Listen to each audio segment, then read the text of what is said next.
So let me tell my story. So I'm not a native of Arizona, and Mike have been here a lot longer than I have. I came in 2012 and I moved here with the promise of a job.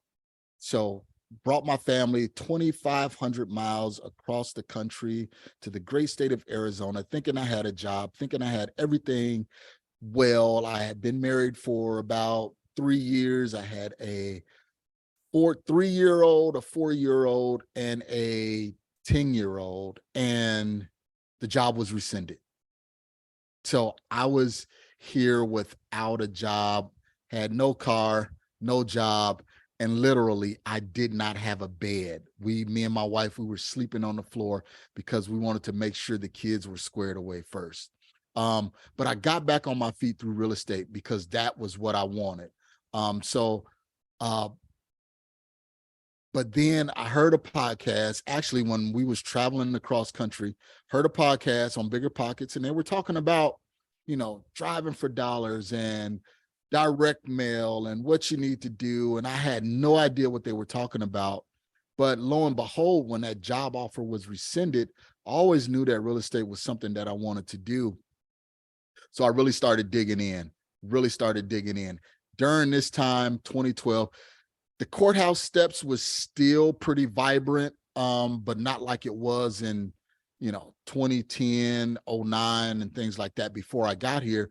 But I knew that go to the courthouse steps. That's all I knew. So I went down there, and that's when I started meeting a lot of investors, getting telephone numbers, getting business cards, and I just took the leap, and I just started digging in.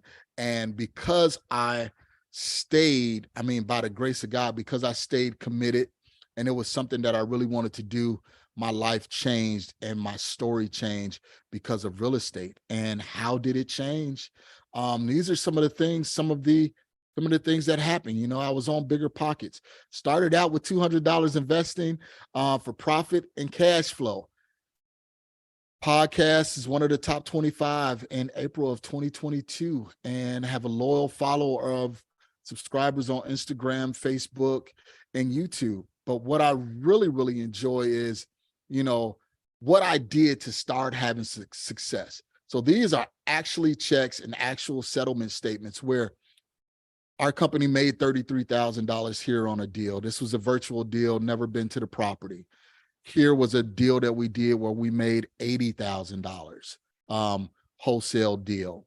And then here's one where we made $12,000. And the reason why I show this is not to brag, but to let you know, I started absolutely from nothing, again, with $200 First Premier credit card, and worked my way up to start closing these deals. And one of the things that I also enjoy about it is not just the money, but it was really the story that I can tell myself that, hey, I was able to do it. I had a vision of something that I wanted to do, and I was able to complete it. And this is not just here in Phoenix, but these are virtual deals as well, where properties that I've never been into, never shook the hand of the seller, never physically met the seller, but were still able to make money off of these deals.